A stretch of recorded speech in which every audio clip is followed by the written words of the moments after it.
जय श्री कृष्णा दोस्तों। आप सभी का दिन मंगलमय हो। इसी मंगल कामना के साथ शुरू करते हैं 16वां अध्याय माघ महात्म्य। दत्तात्रेय जी बोले, हे राजन, प्रजापति ने बड़े दो पाप नष्ट करने के लिए प्रयाग की रचना की है। तीर्थराज प्रयाग का महात्म्य बड़ा ही पवित्र है। श्वेत और नील जल के संगम पर स्नान करने से प्राणी के महान पाप भी मात्र जल स्पर्श से नष्ट हो जाते हैं। गंगा जी का श्वेत जल, यमुना जी का नील जल और सरस्वती के श्वेत जल से बना यह संगम महान पुण्य देने वाला है। भगवान विष्णु को प्रयागराज परम प्रिय है। जो प्राणी यहाँ माघ स्नान करते हैं वे अनेक सुखों को भोगकर भगवान विष्णु के लोक को जाते हैं। जो इस संगम जल को स्पर्श मात्र करता है उसके पुण्यों की गणना चित्रगुप्त भी नहीं कर सकते। 100 वर्ष तक निराहार व्रत का फल केवल 3 दिन माघ मास में संगम में स्नान के बराबर होता है। माघ में नित्य स्नान का फल सूर्य ग्रहण के समय कुरुक्षेत्र में सहस्र तोला स्वर्ण दान के समान है। माघ में प्रयाग स्नान करने का फल सहस्त्रों राजसूर्य यज्ञों के फल से भी ज्यादा है। माघ मास में संसार भर के तीर्थ और सारी नदियां स्नान के लिए आती हैं। त्रिवेणी के जल में स्नान करने पर जन्म जन्मांतर के पाप नष्ट हो जाते हैं। गंगा जल का स्नान कुरुक्षेत्र के समान फल देने वाला है। काशी में गंगा स्नान उससे 100 गुना फल देता है। प्रयाग का स्नान काशी स्नान से 100 गुना अधिक फल देता है। उत्तर वाहिनी गंगा यमुना का संगम दर्शन मात्र से ही महाफल देता है एवं ब्रह्महत्या जैसे पाप नष्ट हो जाते हैं। संगम स्नान करोड़ों जन्म के पापों को नष्ट करने वाला है। त्रिवेणी में स्नान करने के लिए माघ मास में ब्रह्मा, विष्णु, महेश, रुद्र, आदित्य, मरुदगण, गंधर्व, लोकपाल, यक्ष, किन्नर, मेना, हिमालय की पत्नी, अणमादि सिद्ध, ब्रह्माणी, पार्वती, लक्ष्मी, शची, अदिति, दिति, समस्त देवनारियां, नाग पत्नियां, धृताची, मेनका, रंभा, उर्वशी, तिलोत्तमा एवं पितरगण इस कलिकाल में भी गुप्त रूप से स्नान के लिए आते हैं। माघ मास में त्रिवेणी में 3 दिन स्नान का फल अश्वमेध यज्ञ से कई गुना अधिक है। हे राजन, पापात्मा राक्षस की मुक्ति के हेतु कांचन मालिनी ने अपने माघ स्नान का फल दिया था। माघ मास कथा 16 अध्याय संपूर्ण हुआ। श्रीमन नारायण नारायण हरि हरि। आइए सुनते हैं 17वां अध्याय माघ महात्म्य। कार्तवीर्य ने पूछा, है भगवान, कांचन मालिनी और राक्षस कौन थे? कृपया उस इतिहास को आप बताइए। दत्तात्रेय जी बोले, राजन, विद्वान और ज्ञानी तथा धर्म जिज्ञासु को समस्त रहस्य बता देने चाहिए, यही उचित बात है। इस इतिहास को सुनने से अश्वमेध यज्ञ का फल प्राप्त होता है। परम सुंदरी कांचन मालिनी एक अप्सरा थी। वह माघ स्नान त्रिवेणी में करके जब शिवालय की ओर जा रही थी तो पर्वत की कंदरा में बैठे एक वृद्ध राक्षस ने उसे देखा। उसकी सुंदरता को देखकर राक्षस आश्चर्यचकित रह गया और राक्षस ने पूछा, हे सुकेशी, तू कौन है और कहां से आती है? तेरे वस्त्र और केश गीले क्यों हैं? ऐसा कौन सा पुण्य है जिसके कारण तेरा तेज दमक रहा है? तेरे दर्शन मात्र से मेरे क्रूर मन को शांति हो रही है। क्या महिमा है? तुम मुझसे कहो। तब अप्सरा ने कहा, हे राक्षस, मैं एक अप्सरा हूं। मेरा नाम कांचन मालिनी है। क्योंकि मैं इस समय त्रिवेणी से स्नान करके लौट रही हूं, इस कारण मेरे वस्त्र और केश गीले हैं। मैं शिव पूजन के लिए कैलाश जा रही हूं। मेरे ऊपर जो तेज प्रतीत होता है वह माघ स्नान और प्रयागराज के संगम त्रिवेणी के जल का प्रभाव है। जिस पुण्य के प्रताप से मैं सुबुद्धि गंधर्व की कन्या पैदा और उमा की सखी हुई हूं, उसका भी इतिहास तुम सुनो। पूर्व जन्म में मैं कलिंग राजा की प्रिय वेश्याई सुख संपत्ति के कारण मैं गर्व में फूली रहती। श्रेष्ठ सुंदरी होने के कारण सारा नगर मुझ पर मोहित था। मैंने इच्छानुसार भोगविलास किया और कामी पुरुषों के धन को मनमाने तरीके से ठगा।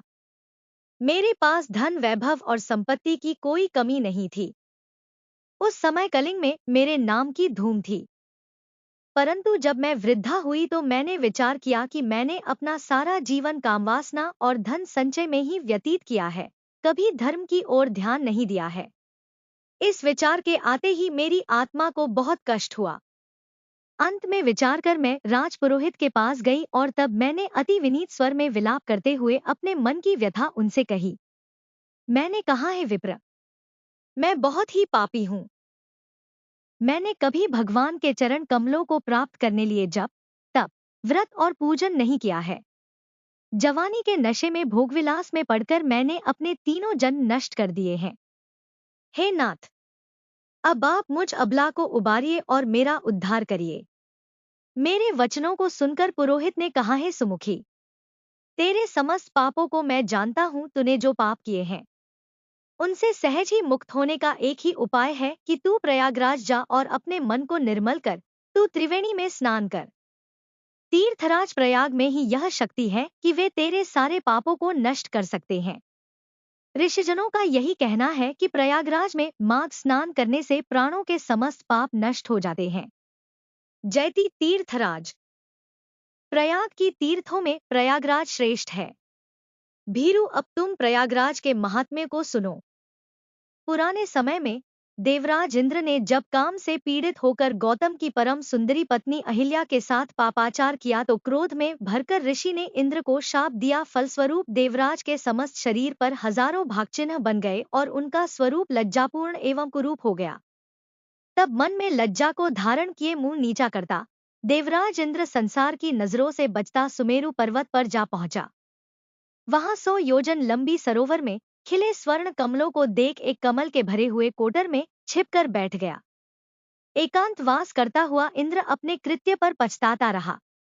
उसने अपनी कामुकता को लाख बार धिक्कारा और बार बार अपने ऊपर ग्लानि करने लगा।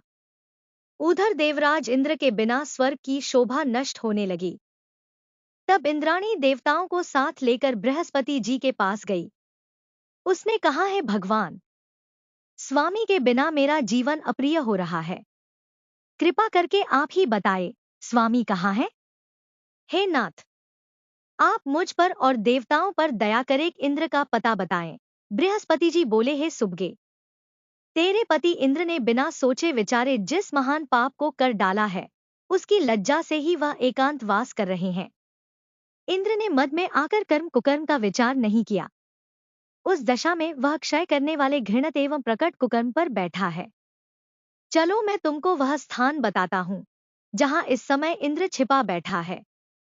तब बृहस्पति जी समस्त देवताओं एवं इंद्राणी शची को साथ लिए उस सरोवर के पास गए। वहां बृहस्पति ने इंद्र को समझाया। तब इंद्र को अपने स्थान से बाहर आना पड़ा। गुरु के सामने आते समय उसका मन ग्लानि से भरा था। वह अपने कुरूप पर लज्जित था और मन ही मन पछता रहा था। उसके नेत्र नीचे की ओर झुके हुए थे। उसने लपककर गुरु के चरण पकड़ लिए और आंसू बहाते हुए कहा, हे देव, मैं तुम्हारी शरण में हूँ, मेरी रक्षा करो। मुझे ऐसा उपाय बताओ जिससे मैं इस श्राप से मुक्त हो सकूं। हे नाथ, मैंने बिना सोचे समझे जो भी अपराध किया है उससे आप ही मुक्त कर सकते हैं। मैं आपकी शरण हूँ। इंद्रदेव के इन वचनों को सुनकर देवगुरु बृहस्पति जी ने कहा, है देवराज, तुमने महान दुष्कर्म किया है, परंतु इतने दिन एकांतवास करते हुए तुमने अपने कर्म पर पछतावा किया है। इसलिए तुम्हारे पाप को नष्ट करने का उपाय तुम्हें बताता हूँ। इस शाप से मुक्त करने की कोई शक्ति त्रिलोक में नहीं है। ब्राह्मण का श्राप नष्ट नहीं हो सकता, परंतु उसका स्वरूप अवश्य बदला जा सकता है।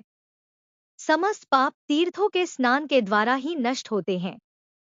समस्त तीर्थों में प्रयागराज श्रेष्ठ है, इसलिए तुम हमारे साथ चलकर प्रयागराज तीर्थ पर त्रिवेणी स्नान करो।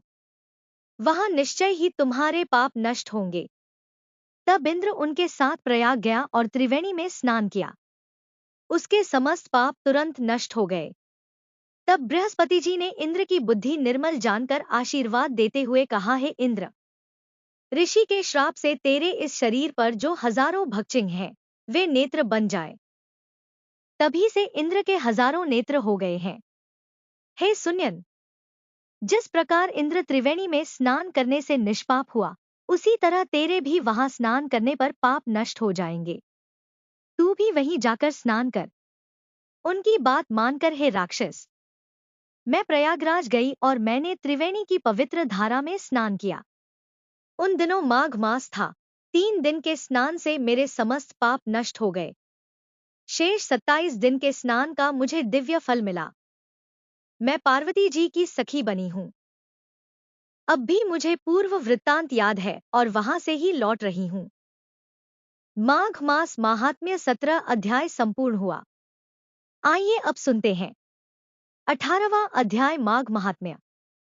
कांचन मालिनी ने कहा, है राक्षस, मैंने तुम्हारे पूछने पर यह इतिहास तुझे सुना दिया है। अब मेरी शंका मिटाने को तुम भी अपना पूर्व इतिहास सुनाओ। किस पापी कर्म के प्रभाव से तुमको यह भयंकर योनि प्राप्त हुई है? तब राक्षस ने कहा, है सुबगे, तेरा वृतांत बड़ा ही सुंदर और पापों को नष्ट करने वाला है। उसे सुनकर मेरे मन को बड़ी शांति प्राप्त हुई है। हे सुलोचने, वास्तव में तूने मुझे वह कल्याणकारी मार्ग बताया है जिसका बदला मैं नहीं दे सकता।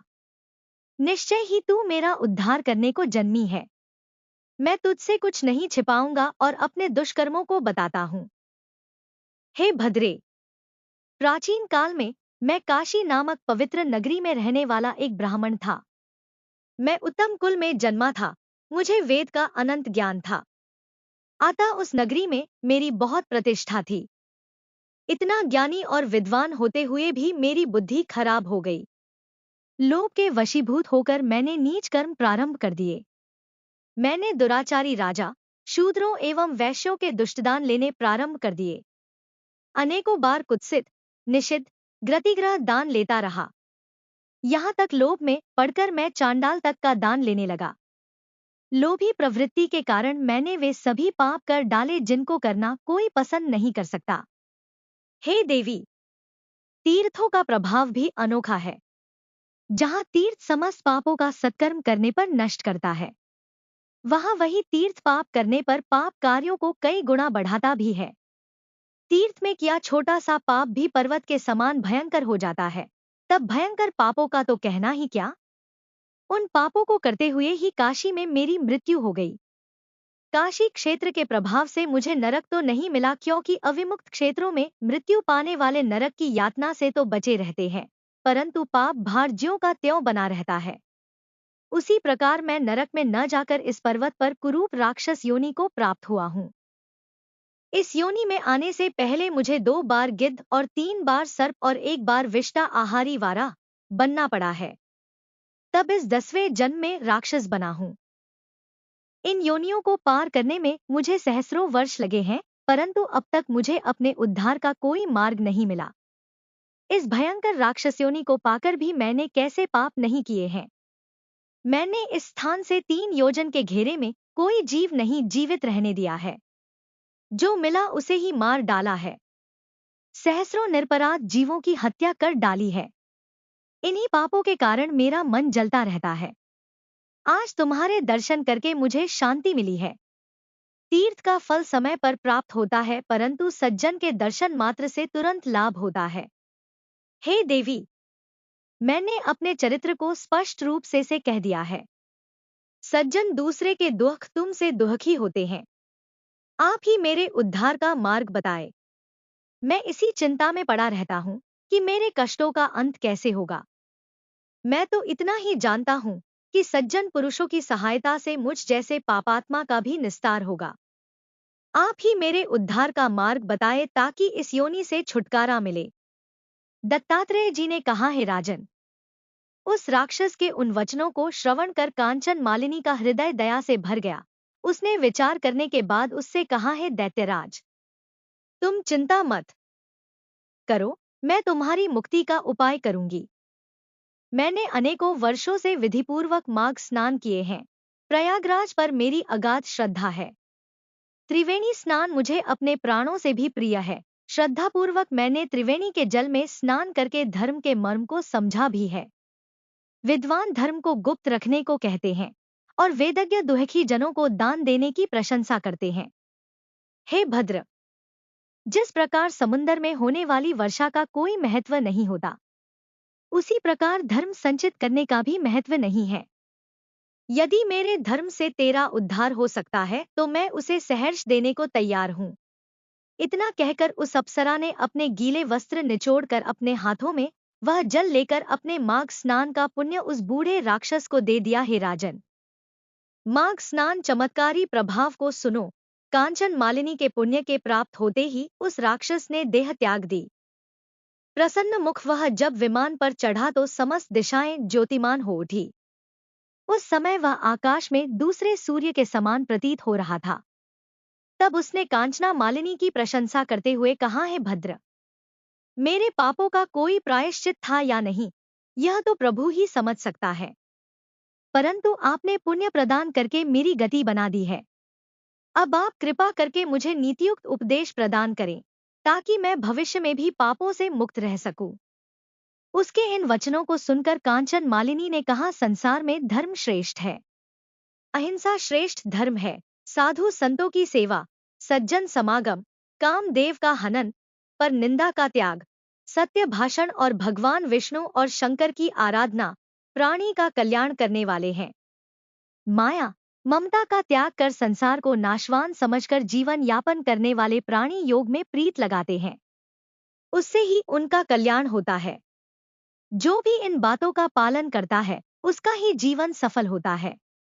हे राक्षस, प्रभु प्रताप से तुमको दिव्य देह प्राप्त हुई है और तुम स्वर्ग को जा रहे हो। प्रभु तुमको सद्बुद्धि प्रदान करें। इस उपदेश को ग्रहण कर दिव्य शरीर धारण करने वाला वह राक्षस स्वर्ग को जाते समय बोला, हे कल्याणी, तुम्हारा सदैव कल्याण हो, प्रभु तुम पर प्रसन्न रहे। सूर्य और चंद्र का आकाश में जब तक तेज है तब तक तेरी कीर्ति अमर रहे। देवी पार्वती के चरणों में तेरी प्रीति अखंड रहे और भगवान शिव के परम पवित्र शिवलोक में तेरा स्थान बना रहे। हे माता, तेरी बुद्धि निर्मल रहे।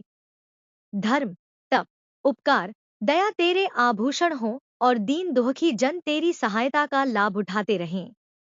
इस तरह के वचन कह और कांचन मालिनी को प्रणाम करके वह राक्षस स्वर्ग को चला गया।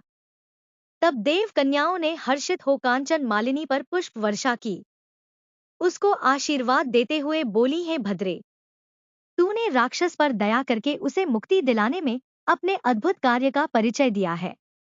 तब हर्षित हो कांचन मालिनी अपने लोक को गई। जो भी प्राणी इस श्रेष्ठ संवाद को सुनता अथवा पढ़ता है वह राक्षस के भय से मुक्त रहता है।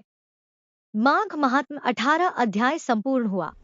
दोस्तों, अगर आपको ये वीडियो पसंद आई है तो आप प्लीज़ इसे लाइक और शेयर अवश्य कीजिएगा, और अगर इस चैनल पर नए हैं तो इस चैनल को सब्सक्राइब करना ना भूलें।